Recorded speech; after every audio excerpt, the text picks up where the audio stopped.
Assalamualaikum dan salam sejahtera semua. Okey. Seterusnya tengok buku teks matematik kamu muka surat 228. Menentukan koordinat objek apabila koordinat imej diberi. Contoh 23.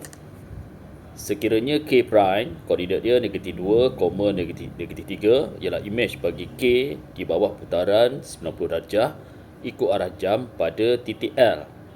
Koordinat dia 1,0. Ingat, titik L ni merupakan apa? Titik putaran. Tentukan koordinat K. Jadi soalan diminta kamu cari koordinat K. Koordinat K adalah objek, K prime image.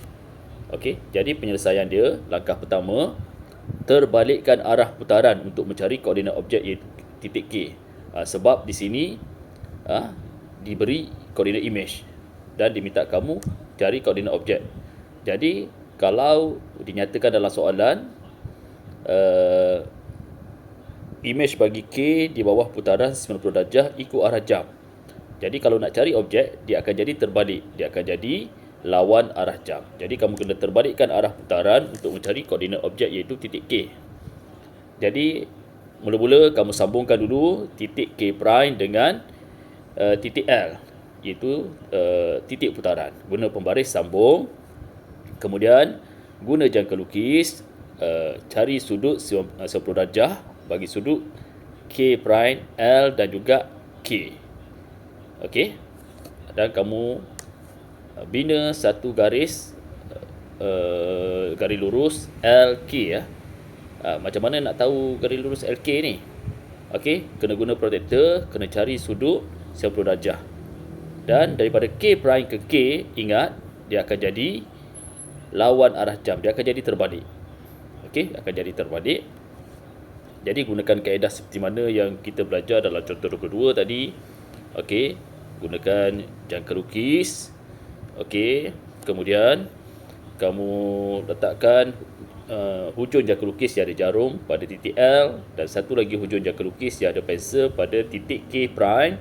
Kemudian buat lengkungan, gerakkan jangka lukis itu ke arah lawan arah jam sehingga bersilang dengan garis lurus LK prime. Dan titik persilangan itulah sebenarnya yang kamu dapat sebagai titik K. Dan kamu dapatlah koordinat K iaitu sama dengan kurungan 4, negatif 3. Kalau kamu tak faham macam mana nak cari garisan LK prime, kamu guna protektor. Okey, macam ni. Guna protektor. Okey, letakkan protektor pada titik L, nilai kosong protektor pada titik L. Okey, kemudian tandakan sudut 90 darjah. Di sini contoh dia di sini, dan bina satu garis lurus, sambungkan titik L dengan L prime. Okey, kemudian guna jangka lukis, bina lengkungan.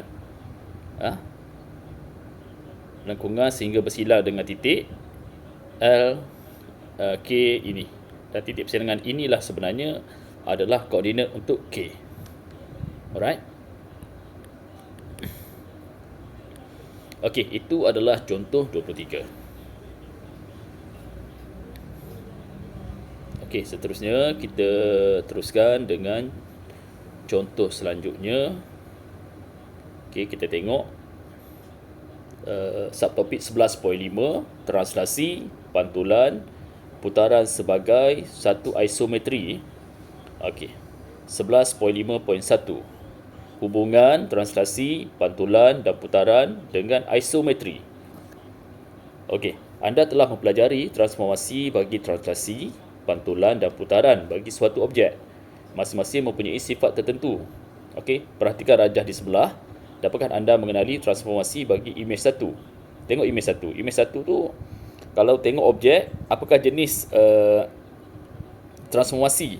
Ingat, transformasi yang kita dah belajar adalah translasi, pantulan dan juga putaran. Ada 3 jenis transformasi. Jadi, bagi imej 1, kalau kamu tengok, dia adalah apa? Dia adalah, kalau translasi bukan, sebab orientasi dia tidak sama. Kalau pantulan juga bukan, kerana kalau pantulan dia perlu berada bertentangan. Ini tidak. Jadi semestinya dia adalah satu putaran. Jadi untuk image 2 adalah apa? Image 2 ni lah sebenarnya adalah satu putaran. Satu bukan putaran, adalah satu pantulan. Okey. Image 2 ni adalah satu pantulan untuk objek, dan image 3 adalah apa? Image 3 oleh kerana orientasinya adalah sama, jadi dia adalah satu translasi. Okey. Jadi kamu kena faham maksud isometri. Jika objek dipetakan kepada suatu image yang sentiasa kongruen. Kongruen tu adalah yang sentiasa samalah daripada segi saiz dan bentuk dia. Maka itu merupakan suatu isometri. Isometri ialah suatu transformasi yang mengekalkan jarak di antara sebarang dua titik pada objek asal. Transformasi isometri akan mengekalkan bentuk dan saiz asal objek. Okey, kita tengok contoh 24. Antara rajah A, B dan C yang manakah merupakan image isometri bagi objek yang berlorek di bawah suatu isometri. Objek yang berlorek yang mana satu? Objek A ni.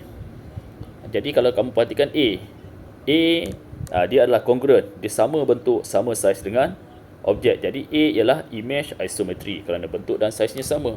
Kalau rajah B kalau kamu perhatikan saiz dia tak sama, jadi dia bukan image isometri, saiznya tidak sama.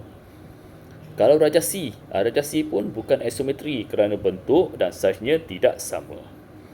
Okey, kita terus pergi kepada 11.5.2, hubungan isometri dan kekongruenan. Okey, perhatikan objek yang berwarna ungu. Bolehkah anda nyatakan image yang kongruen di bawah suatu transformasi pantulan? Dapatkah anda tentukan paksi pantulan bagi transformasi isometri ini? Jadi kalau kamu tengok objek ungu ni yang kongruen cuma objek yang warna merun ni. Okey? Yang oren dan hijau ni tak kongruen, dia tak sama. Okey? Yang hijau ni mungkin dia kongruen, tapi dia tidak berada pada orientasi yang berlawanan, yang sonsang. Jadi jawapan dia, image bagi objek ungu ni sudah semestinya objek yang berwarna merun.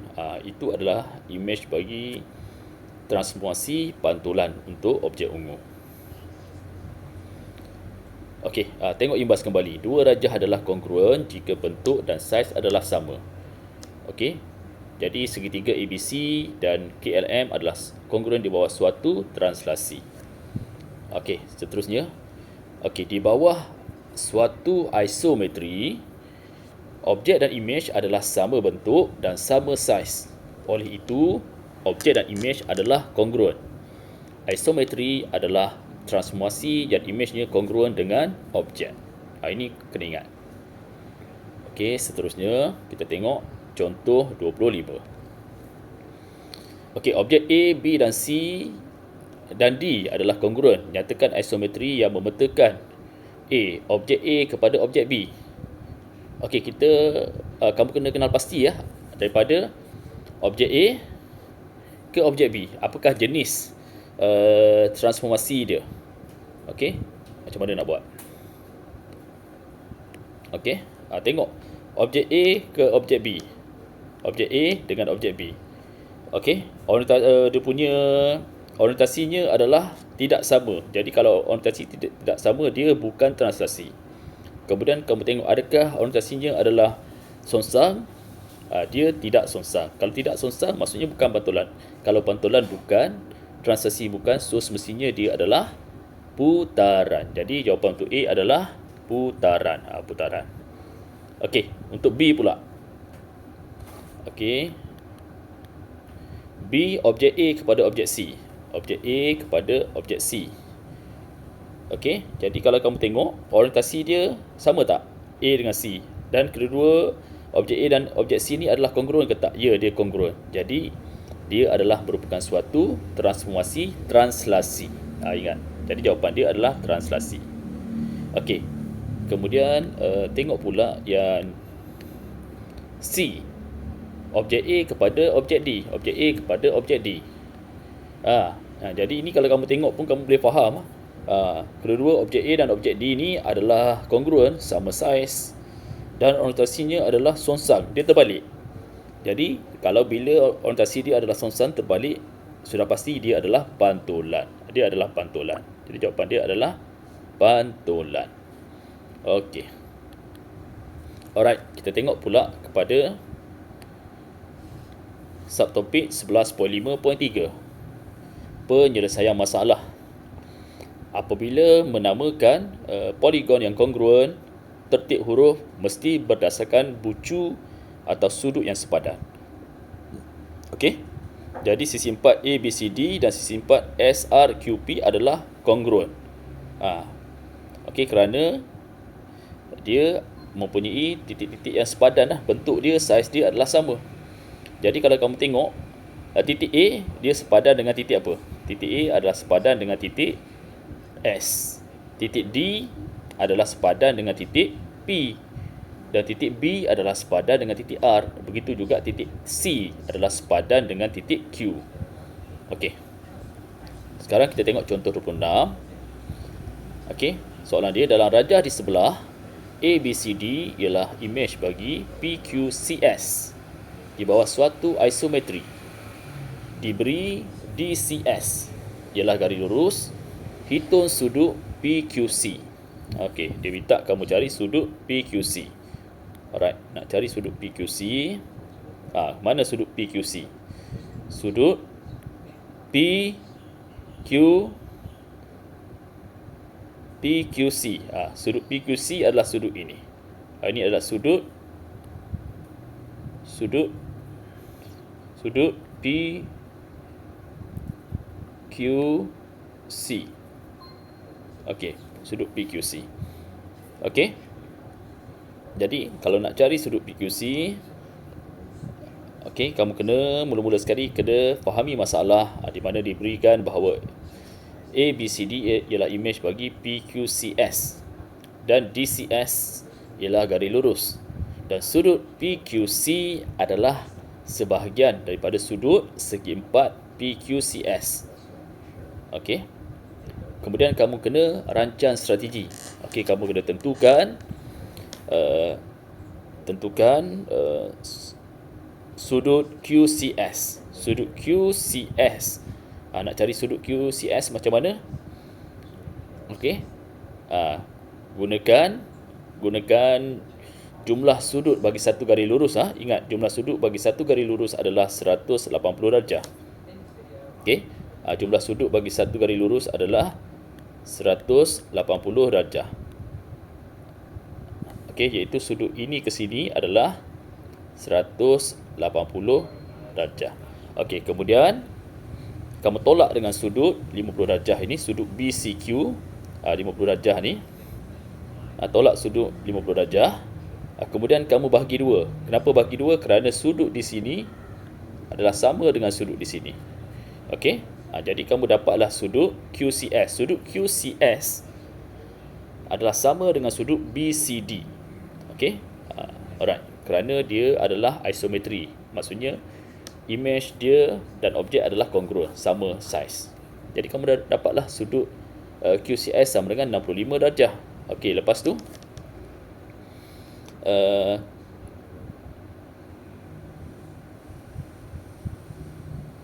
okey, lepas tu kamu kena melaksanakan strategi, iaitu kena cari sudut PQC. Nak tahu sudut PQC bagaimana? Sudut PQC, nak tahu sudut PQC. Sudut PQC, ini sudut PQC. Nak tahu sudut ini, maksudnya kena tahu jumlah sudut bagi sisi 4, 1, 2, 3, 4. Sebuah sisi 4 dia ada sebanyak 360 darjah. Okey, boleh guna formula ni lah, n tolak 2 darab 180 darjah, di mana n adalah bilangan sisi dia. Jadi bilangan sisi 4 ada 4. 4 tolak 2 darab 180 darjah. Dapat sama dengan 360 darjah. Jadi kita boleh cari sudut PQC sama dengan 360 darjah tolak, ini adalah simbol bagi sudut 90 darjah. Tolak 90 darjah, tolak 90 darjah dan tolak sudut QCS, iaitu 65 darjah. Dapatlah jawapan dia sama dengan 115 darjah. Okey, jadi kita dapatlah jawapan untuk soalan contoh 26. Okey, seterusnya kita tengok.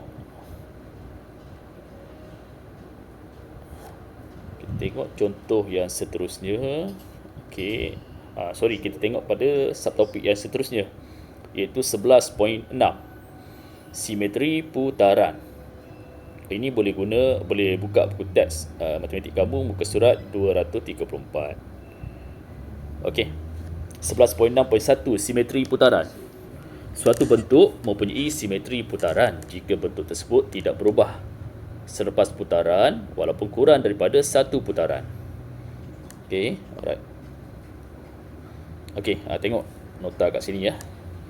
Okey, perhatikan segitiga ABC mengalami suatu transformasi. Kalau tengok bentuk dia selepas satu transformasi adalah sama juga bentuk dia, cuma yang berubah adalah kedudukan titik dia, di mana titik A dah berubah pergi kepada titik B, manakala titik B berubah kedudukan kepada titik C, titik C berubah kedudukan kepada titik C, titik C berubah kedudukan kepada titik A. Jadi simetri merupakan padanan tepat dari segi saiz dan bentuk antara satu bahagian atau sisi suatu arah atau objek. Bagi simetri putaran, bentuk atau imej yang diputarkan kurang daripada 360 darjah pada satu titik letak, bentuknya masih kelihatan sama, tak berubah. Okey, jadi kita tengok kat sini. Contoh 27. Kenal pasti objek berikut yang manakah mempunyai simetri putaran. Jadi macam mana nak kenal? Kita tengoklah bentuk yang ada simetri putaran ni. Kalau kita ubah kedudukan dia, dia still menjadi bentuk yang sama. Okey, kalau yang A, ini adalah simbol untuk penerbangan Mars. Jadi ini sudah pasti bukan simetri putaran. Kalau B, ya, seolah-olah dalam bentuk satu bulatan. Kamu ubah kedudukan mana-mana pun dia akan dapat bentuk yang sama. Jadi A adalah simetri putaran. Kalau C, C ni tidak. Tengok bintang dia tak sama saiz. Jadi dia tidak mempunyai simetri putaran. Okey, tengok 11.6.2, peringkat simetri putaran bagi objek. Bilangan imej yang boleh dihasilkan dalam suatu pusat putaran yang sama dan menjadi seperti objek asal adalah dinamakan peringkat simetri putaran. Peringkat simetri putaran sama dengan bilangan paksi simetri suatu objek. Okey. Jadi peringkat simetri putaran ialah bilangan kali suatu bentuk menepati dirinya sendiri dalam satu putaran lengkap. Bilangan paksi simetri adalah sama dengan peringkat simetri putaran. Jadi kita nak tahu peringkat simetri putaran ni, kita boleh tahu melalui bilangan paksi simetri bagi suatu objek. Okey, kita tengok lagi contoh 28. Okey, tentukan peringkat simetri putaran apabila kedudukan A berada di kedudukan D pada rajah di sebelah. Okey, jadi macam mana nak buat? Okey, dia kata apabila kedudukan A berada di kedudukan D. Okey, jadi A dia akan pergi ke B dulu. Yang ni peringkat pertama. Kemudian dapat ke B, dia akan bergerak ke C kedua, dan dari C ke D. Maksudnya ada 3 peringkat. Ini pertama, peringkat kedua dan peringkat ketiga. Jadi yang ini kita boleh tahulah jawapan dia, iaitu A ke B peringkat pertama, B ke C peringkat kedua, dan C ke D peringkat ketiga. Jadi dia ada 3 peringkat. Okey, jawapan untuk contoh 28. Okey, kita tengok lagi contoh lain.